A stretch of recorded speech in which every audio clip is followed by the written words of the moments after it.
Hey everyone, Caleb here, welcome back to another video, and in today's video I'm going to be taking you through unions, negations, intersections, and separations in Roblox Studio. So if we go to the Model tab, we'll see we have unions, intersections, separations, and negate buttons up here at the top. So if I were to randomly just put in this part, and let's just say I have another part that just so happens to be with it, and these parts are different sizes for the sake of example, then I can select them both, and I can union them by clicking on the union button, and they're now one part, and they scale together and everything cool like that as well. And I can press Ctrl-Z to undo it, as always, and let's just say I made this part the toothpaste color, and then union both of the parts under the Model tab. We would see that this part keeps its toothpaste color, and the other part keeps its gray color. This is a really nice feature for when you're editing things, or just want two different colors to be, or look like they're being on the same part. You can use unions to do that pretty easily in Roblox Studio. And additionally, there's a negate button up here that we'll get to in a moment, but that separate button that I just clicked will help you to separate your unions. So if I click on it again, it separates it. The same thing as undoing it, more or less. And we can also see that it really doesn't matter what kind of part it is that we're trying to union together. We can union spawn locations and really whatever we want to. You just have to know it won't be a spawn location anymore. So I'm going to separate those again. You'll see that I can also make a model object which contains all of these parts and whatnot, and if I select one of them, it selects them all.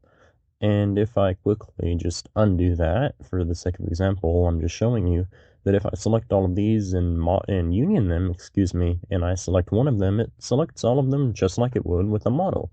So now, separating these once again, I'm going to now tell you about the negate button and negative parts. So let's just say I have this wall, and I want this wall to have a window, and I just really don't want to go through the effort to manually part build it by duplicating all the parts like this over and over again.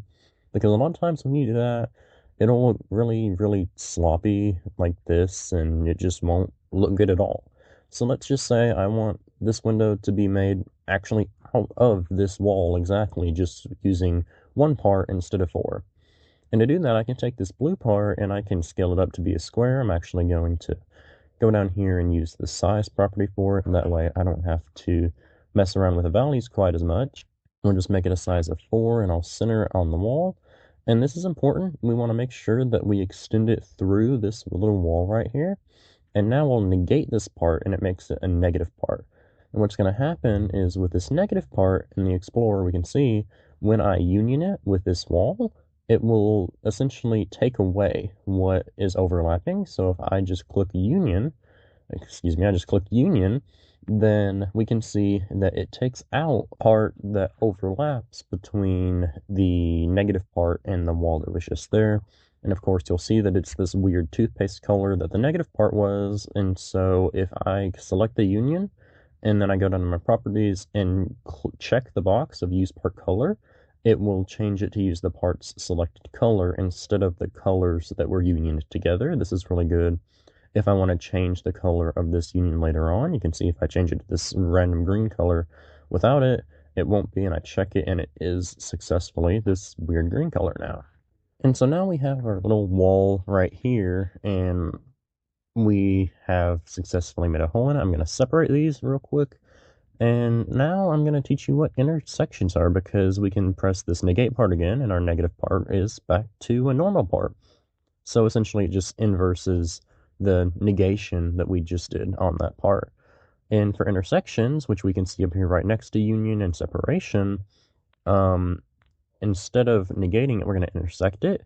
And the difference between intersection and intersecting, and negating a part is that whereas negating a part kind of makes it so that the parts that collide are taken away, the intersection makes it so that only the parts that don't overlap are taken away.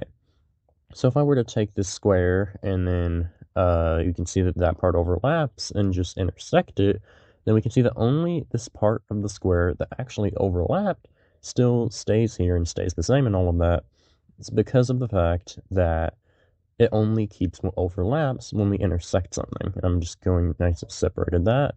so that we can see again, I click intersect, and it just only keeps what actually overlaps of the two parts. Everything else is just gone.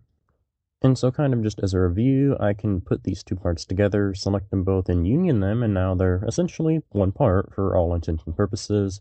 I can separate them again either by undoing it or separating them. I can negate this blue part and union this box, and it only keeps the parts that don't intersect between the negative part and the regular part.